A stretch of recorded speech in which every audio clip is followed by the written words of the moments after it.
Sa mga kababayan kong miyembro ng AFP at PNP, makinig kayo. Naka-red alert status ba kayo para protektahan ng saligang batas ang taong bayan at ang bansa? O para protektahan ng mga amo nyo? Hindi nyo ba alam na parang laruan lang kayo sa kanila? Ginagawa kayong human shield para protektahan ang mga agenda nila. Sa madaling salita, ang tingin lang nila sa inyo ay toy soldier. At kayo ang kapangyarihang inaabuso ng nakaupo ngayong leader. Nagkaroon tayo ng presidente na pinakita ang malasakit at pagmamahal sa inyo. Pero pinagkadulo at isinuko sa mga banyaga ng presidente na to. Di ba malinaw na paglabag yun sa pinaglalaban nyo na konstitusyon? Pero bakit wala kayong ginawa para singilin sa kasalanang ito ang Marcos administration? Malinaw na pang-aabuso yon sa kapangyarihan.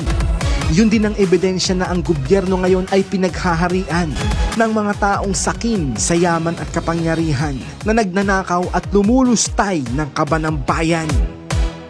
Tinuturing ng mga halimaw na to na pagmamay-ari nila ang Pinas at ang gobyerno. Kaya ang estado ng ating bayan ngayon ay masahol pa sa impyerno. Ginamit ni Marcos Jr. ang flood control scam para ang mga komunista ay lumikha ng malalaking gulo.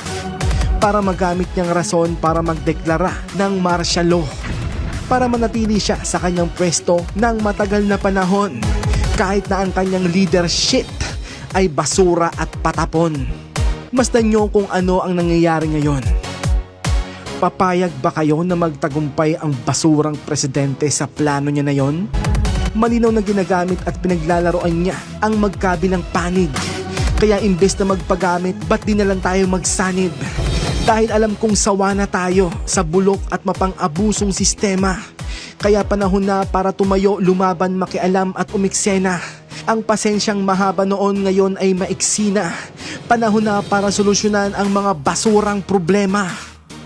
Mga makabayang AFP at PNP, makinig kayong maigi. Tayo ang tunay na pundasyon at nagsisilbing haligi ng Pinas. Kaya sama-sama nating ibalik ang gobyerno sa taong bayan at sa bayan. Dahil tayo ang nagtataglay ng tunay na kapangyarihan. At di mo pwedeng mabuo ang salitang power ng walang we.